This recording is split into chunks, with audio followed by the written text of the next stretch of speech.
Watch right now on the Front News Project. Dozens of drones in the sky over Poland. NATO is preparing retaliatory strikes on the center of Kyiv. The cabinet of ministers has been damaged. A secret military base for launching Oreshnik in Belarus and Iranian military personnel are already in Minsk. And of course, the brilliant special operation by the Ukrainian GUR. Enemy ships are burning near Novorossiysk, and this is just the beginning. Fiery, intense, and blazing footage from the front lines. Watch right now.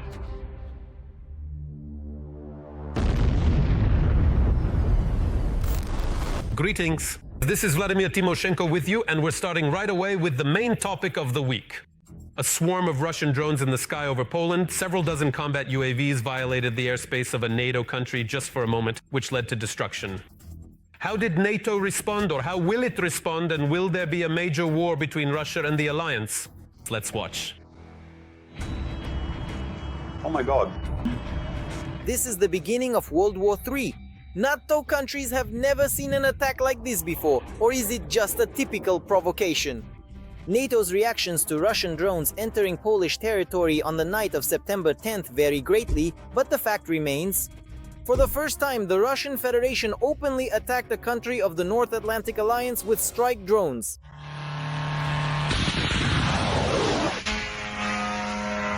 According to Polish Prime Minister Donald Tusk, a total of 19 Shahed-type drones entered their territory. Preliminarily, only 4 of them were shot down. The rest were likely suppressed by Russian electronic warfare systems. At the same time, it is known that one of the drones managed to fly about 300 kilometers across Poland. However, the official report states that all targets were destroyed. And this was achieved through the efforts of almost the entire eastern NATO air flank, including even an airborne radar reconnaissance aircraft. The Polish side claims that they shot down everything, and at the same time, even fuel tankers were deployed, for example from the base in Itare, to refuel the fighters in Polish airspace that were involved in repelling the drone attack. At the same time, the raid did not go unnoticed by civilians. The remains of the downed drone destroyed a residential building. There were also reports of UAVs falling right in the middle of the street. In addition to all this, thousands of people were unable to depart from Polish airports. Operations at 4 airports were suspended, meaning the main hub in Warsaw, the Nishopen airport, as well as Warsaw Modlin were affected, Rzeszów-Jasionka, which is the airport closest to Ukraine, and Lublin. But even more shocking than the very fact of the attack on NATO is the reaction that followed from both the alliance members and Poland itself. Thus, in the country that essentially became the target of an attack by 24 strike drones, this raid was called a provocation, citing the absence of casualties. Most likely, we are dealing with a large-scale provocation, but at the same time, we are consulting with our allies, and I am in constant contact with the NATO Secretary General. This is the first time that Russian drones have been shot down over the territory of a NATO country, and therefore all our allies are taking this situation very seriously. We have not recorded any casualties, of course. The search for the downed drones is ongoing. NATO leadership has also expressed deep concern. NATO Secretary General Mark Rutte stated, "The North Atlantic Alliance will defend every inch of its territory." However, a full assessment of the incident is still ongoing. In the US, where consultations began immediately after the drones crossed the border, they have so far decided to remain completely silent in public. Mr. President, what regarding the recent Russian drones that entered Polish territory? Belarus, on the other hand, did not remain silent. Even though most of the drones that entered Poland came from there, the local Minister of Defense with a straight face declared that if it weren't for them, Warsaw wouldn't have had time to react at all. So you should actually be grateful that we warned you. Through the available channels of communication, from 11 p.m. on September 9th to 4 a.m. on September 10th, our on-duty forces and resources exchanged information about the aerial radar situation with the on-duty forces and resources of Poland and the Republic of Lithuania, thereby notifying them about the approach of unidentified flying objects to their country's territories. This allowed the Polish side to respond promptly to the actions of the drones by scrambling their on-duty forces. However, the main question arises, what was this all about? According to analysts, with such an attack, the Russian Federation was trying to achieve several objectives at once. First, to show Europe what war really is, and that it is much closer than they think. Second, to test how NATO would respond to a possible incursion, particularly in the Suwałki corridor area. Accordingly, in this particular case, it was a careful measurement of the potential response and an assessment from a military standpoint of how the adversaries operate. All the more so since the Zapad 2025 exercises are starting in Belarus, and especially since there are Russian troops there, and the Russian Federation, among other things, has, so to speak, access to data on Belarusian capabilities. Also, a drone attack on Poland should prompt Europe not to be so eager to defend Ukraine's interests in the upcoming negotiations. After all, it is the Europeans today who are opposing the idea of the US and Russia imposing the notion of unconditional concessions on official Kyiv. Moreover, analysts believe that if the plan doesn't work, it could be repeated.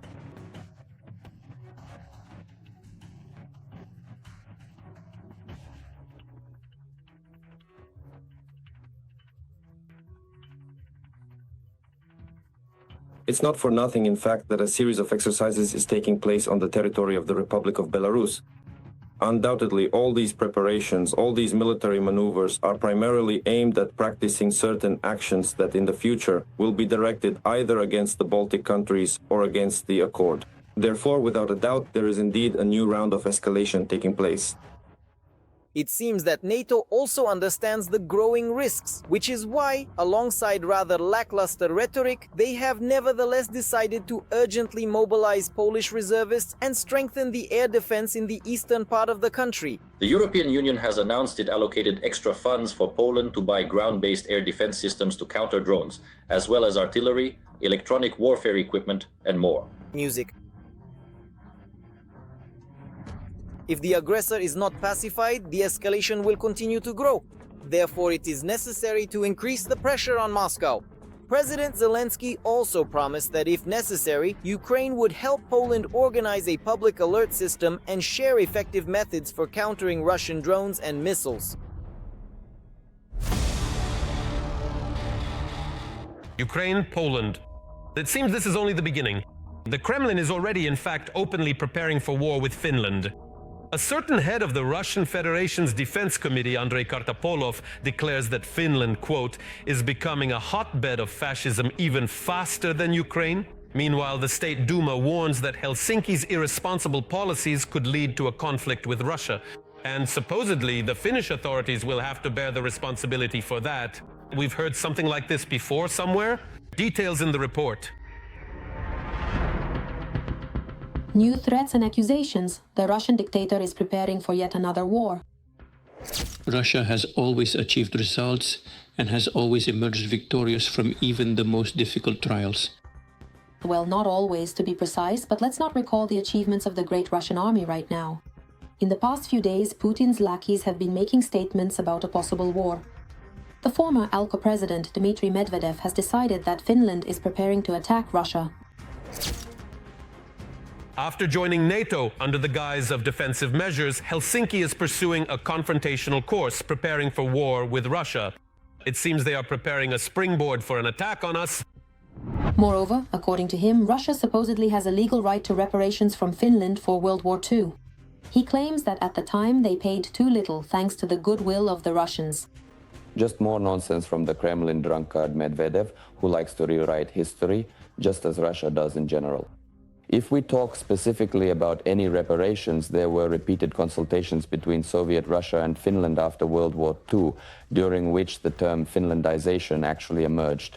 In this context, the Soviet Union did not demand any territorial concessions or reparations from Finland, and in return received a promise that Finland would not join NATO.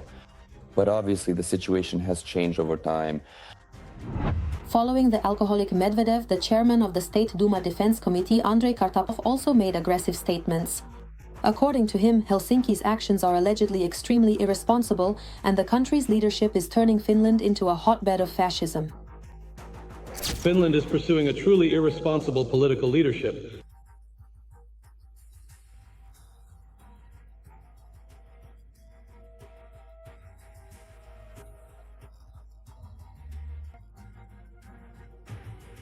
I am truly very sorry for all of these people who have been through so much hardship and adversity and who absolutely do not deserve the outcome and the difficult circumstances that we are in now. Kartapolov also stated, or rather threatened, that Russia is ready to defend itself at any moment since they have everything they need. Medvedev had previously said the same thing.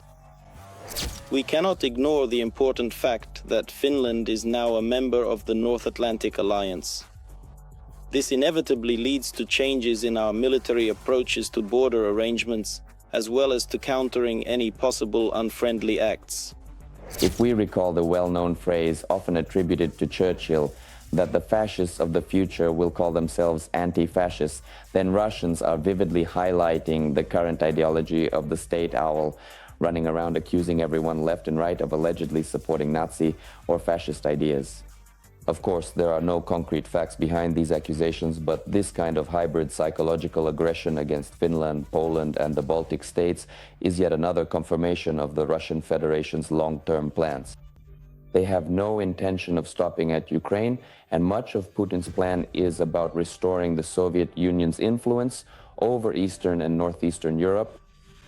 These statements show that Moscow is sharply escalating its aggressive rhetoric against Finland, the new NATO country, and all accusations directed at it are a continuation of the Kremlin's well-known tactic of attributing aggressive intentions to its neighbors, thereby justifying its own militarization.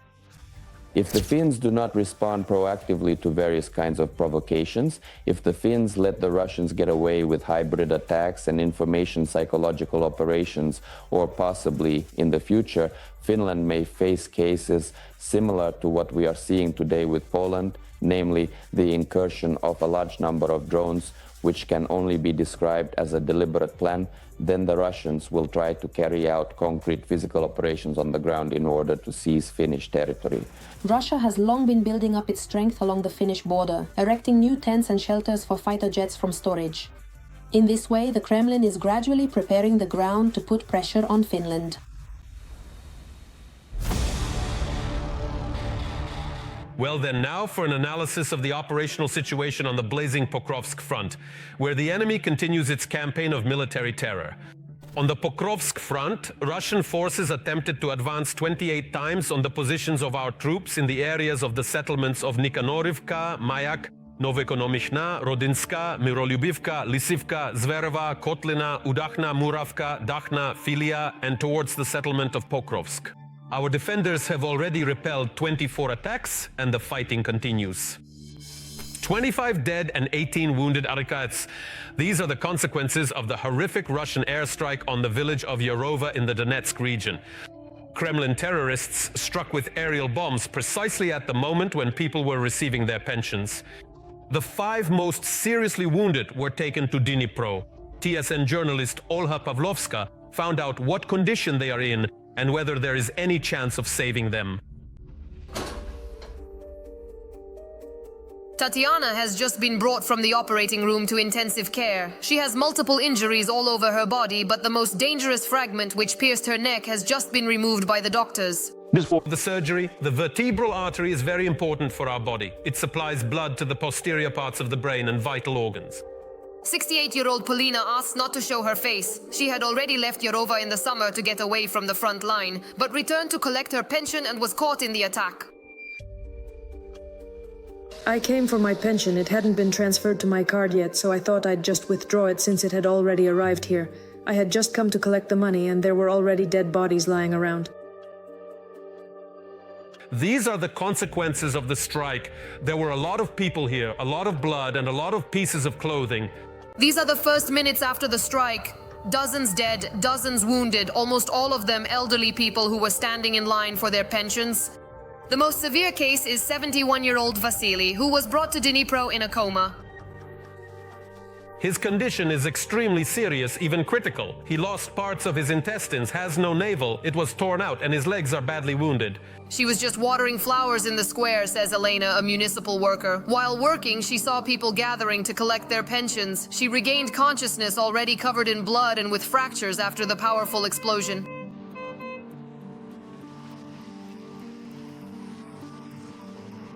The blast wave threw me aside. I flew under a bench. I thought I was torn apart completely.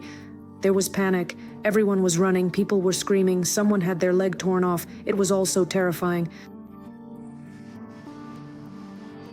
like that. Doctors are already preparing for a series of complex surgeries. They hope to successfully remove the fragment that pierced Valentina's spine in her lower back. If we can remove this fragment and if the wound heals without inflammation, I think she has every chance to finally walk again once more. Meanwhile, doctors are trying to save a patient's arm.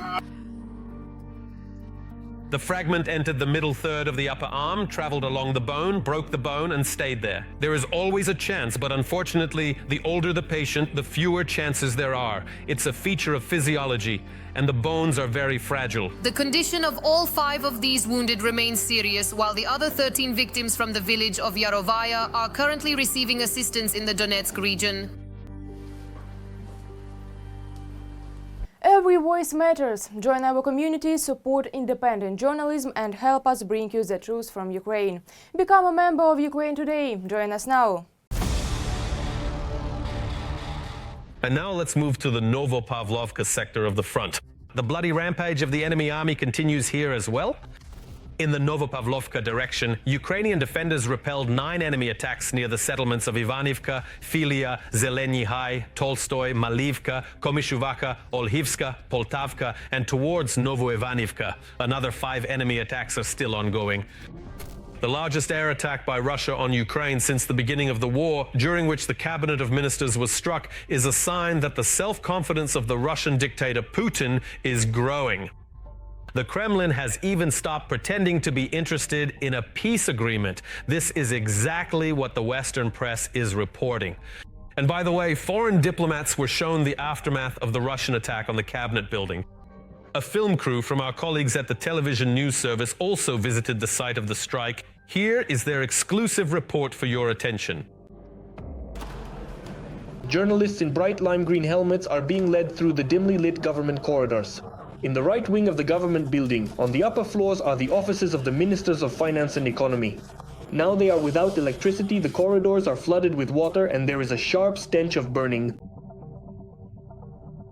This is the 9th and 10th floors of the government building, or rather, what is left of them. A Russian missile landed here from Kanda, and by some miracle, the warhead did not detonate. If the munition had exploded, most of the government building would have been reduced to ruins. At the site where the fire was extinguished, explosive ordnance experts are still finding remnants of the Russian missile. These are material evidence of yet another crime committed by the Russians. At the moment, rescuers continue to clear the debris and reinforce the damaged structural elements. There are still many unstable structures. All of this needs to be dismantled and safe conditions created so that civilian builders and repair workers can enter, inspect, and then decide what to do next. On September 7th at 6 a.m., during a massive air attack, a ballistic missile struck the cabinet building. The fuel tank with rocket fuel exploded and a major fire broke out. The blast wave and fire partially destroyed the facade, roof, floor, interfloor slabs, and partitions. Several dozen offices were left without windows and doors. For 2 hours, rescuers tried to bring the fire under control. The extinguishing of the fire was complicated by the fact that there were a lot of wooden structures in the building's elements. The flames spread very quickly. There was a high fire load from the very beginning. This was already the 7th location in Kyiv, meaning the state emergency service units were already working at 6 other sites, so the reinforcement of resources was carried out in stages. 2 floors below the impact epicenter are halls for government meetings of the cabinet of the Prime Minister. They were partially damaged. On the same day, Yulia Sviridenko published photos of the destroyed premises and assured that Russian terror would not stop the work of the government. The consequences of the Russian missile strike were seen firsthand by the heads of diplomatic missions accredited in Ukraine. They were shown not only the destruction, which serves as direct evidence of Russia's unwillingness to move toward peace, and the Ukrainian Prime Minister stated that this is an open mockery by the aggressor of the diplomatic efforts of the civilized world.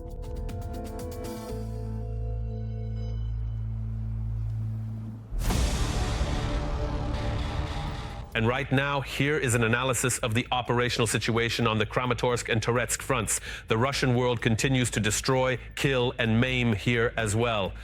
On the Kramatorsk front, our defenders repelled 1 attack by the occupiers. The enemy carried out offensive actions, trying to advance in the area of Stepokki.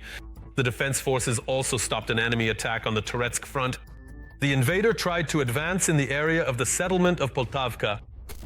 A brilliant attack by the armed forces of Ukraine in the enemy's lair. Special forces of the main intelligence directorate struck an Occupiers ship near Novorossiysk. As a result, this very ship has been put out of commission. Soon we will show you this footage. Moreover, European countries are closing their airspace one after another along the borders with Russia and Belarus. After Poland, Latvia has also taken this step. Warsaw, by the way, is completely closing its border with Belarus. Lukashenko, however, is not calming down. In Belarus, he is building a secret military base the size of 280 football fields. It is from there that Minsk will be ready to launch Putin's Oreshnik. Here are the details. A precise strike, and the occupiers were blown away. The main intelligence directorate of Ukraine destroyed a Russian Black Sea Fleet ship near Novorossiysk. Ukrainian forces struck a ship that the Russians put into service in 2015. Its value is about $60 million. There are only 4 such vessels in Russia. Now there are 3 left. Additionally, agents of the AT movement fired at an air defense plant in Tula and destroyed a communications tower. Meanwhile, in Belarus, they are building a secret military base. Construction work in the south of the country is now in full swing. The construction area is roughly equivalent to 280 football fields. Russian media report that a Russian Oreshnik missile complex may be deployed here. The emergence of this information can be seen as part of information and psychological operations. What has been confirmed is that, indeed, on the territory of the Republic of Belarus, a military base near Osipovichi, where the 465th Missile Brigade is stationed, has been modernized. It should be noted that 3 new hangars have indeed been built there, housing Iskander-M complexes. And while Lukashenko secretly carries out Putin's orders, Poland is completely closing its borders with Belarus from the night of September 11th to 12th, including railway crossings. The country has officially taken this step because of the Russian-Belarusian military exercises that begin on Friday. But in reality, of course, the real reason is those very drones that were flying toward Poland, including from Belarusian territory. According to intelligence, these military exercises will involve the implementation of the so-called Suwałki corridor, meaning an incursion from the territory of the Republic of Belarus with the aim of creating a land corridor that would connect the Republic of Belarus with the Russian enclave in the Kaliningrad region. Therefore, such a preventive measure by the Polish side is a response to possible provocations from the Russian Federation. And yes, Poland continues to count Kremlin drones. Let us recall that about 15 Russian UAV wrecks have been found on the country's territory. One of the drones crashed on the territory of a military base, and Putin's Garand drones are equipped with additional fuel tanks, which allowed these UAVs to cover a distance of more than 700 kilometers. And here's what's important to note. The drones that entered Poland weren't just flying anywhere, but were heading toward the NATO base in Rzeszów. It's interesting, after this, will the alliance continue to just express concern for much longer? Regarding the extra fuel tanks, I wouldn't rule out that this is actually an element of a planned provocation by the Russian side. The technical specifications of the Geran indicate a range of up to 450 kilometers. The main version currently being promoted by the Russian side is that the Gerans were suppressed by Ukraine's electronic warfare air defense systems, which caused them to change course, and as a result, after deviating, they violated Polish airspace. Let me emphasize again, most of the Gerans were launched directly from the territory of the Republic of Belarus. In turn, the German Chancellor stated that this drone incident demonstrated the need for a significant reform of the alliance's air defense in Europe. At the moment of countering the UAVs, F-35s were scrambled and accordingly used missiles to destroy the Gerans, which cost about $10,000 each, while the missiles themselves cost around $1.5 million. This accordingly indicates the unpreparedness of the NATO bloc to repel large-scale attacks, whether from the Russian Federation or from the territory of the Belarusian Republic, using aerodynamic means of destruction. Russia uses Crimea for military logistics. Since the start of the full-scale invasion of Ukraine, it has moved troops to the southern front, Kherson and Zaporizhia, via the Kerch Bridge. The Russian Federation fully understands the key importance of Crimea. This accordingly is the infrastructure of military bases and also accordingly serves as a springboard for further pressure on mainland Ukraine. That is why the main objective of the Russian Federation is to hold on to the peninsula by military means. And to fight the occupiers, the United Kingdom and Ukraine are launching local production of interceptor drones, which will be effective in destroying Russian Shaheds and other strike UAVs. And now, let's move to the Kupiansk and Lyman directions of the front. Yes, these are sacred goals for Putin and all his cronies. Accordingly, the situation here is also stretched to the limit. There are currently 2 ongoing combat engagements in the Kupiansk direction. Since the beginning of the day, the enemy has advanced 4 times on the positions of our defenders in the areas of Kupiansk, Petropavlivka, Nova Krylyakivka, and towards Kurilivka. In the Lyman direction, there have been 10 combat engagements today, 4 of which are still ongoing. The enemy attacked in the areas of the settlements of Shandry Holov and Drobyshev. Their work is impressive. Robots in service with the Ukrainian armed forces. They help save the lives of Ukrainian defenders by accessing places where people cannot go. Caring for the lives and health of their personnel, the leadership of the Ukrainian army is increasingly deploying ground-based drones at the front. The Russian occupiers can only dream of such things. After all, no one cares about their lives. Let's take a closer look at this topic. Combat, logistics, evacuation, engineering, reconnaissance. This is not a complete list of the types of ground robotic systems, or GRS. In the 4th year of the war, it's hard to imagine how Ukraine could successfully resist Russia without these machines. Previously, GRS were ineffective, but now they are truly saving the lives of Ukrainian soldiers. You can fight for a long time, you can fight in different ways, but unfortunately life is very fragile and incredibly valuable.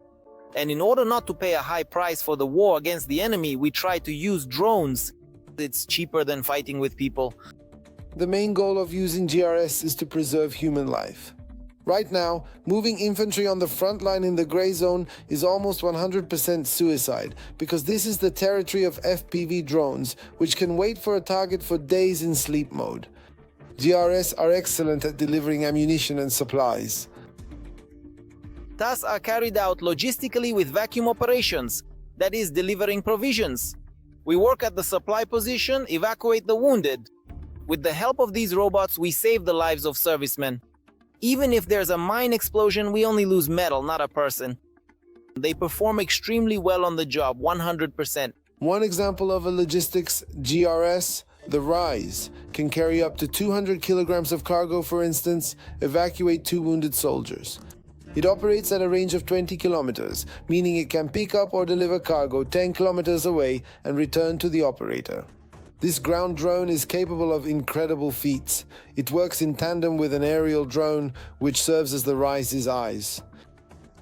It hit a mine and lost 3 wheels. On a single wheel, it still delivered supplies to the position without any issues. In other words, it proved itself very well in this work. Currently, 47% of all GRS missions are logistical and evacuation tasks. 25% are allocated to engineering tasks and demining, about 12% to combat missions, and the rest to special operations. Rise, Targan, Termit, this is far from a complete list of GRS used on the front lines. Currently, Ukraine has many specialists in this sector and is a world leader in GRS production, since these systems are immediately tested on the battlefield and all shortcomings are quickly addressed. The speed and ingenuity of Ukrainian engineers are impressive. Many teams quickly adapt to the needs of the front line. Some solutions are still in the early stages, but others are already showing significant potential for integration into more complex architectures. Ukraine has already established itself as a key player in combat robotics. Nikita Makushin, head of Milrem Robotics. In just the first quarter of 2025, the Defense Procurement Agency purchased more than 8,000 robots. In total, the state plans to order 15,000 UGVs this year, which is 15 times more than last year. Reducing personnel losses and accomplishing combat missions, these are tasks that Ukrainian UGVs handle excellently. That's all for today, but very soon on the program Front News, there will be new unique reports from our journalists, straight from the hottest spots of the war, brought to you so that you know the truth. This was Volodymyr Tymoshenko with you. Take care of yourselves and your loved ones.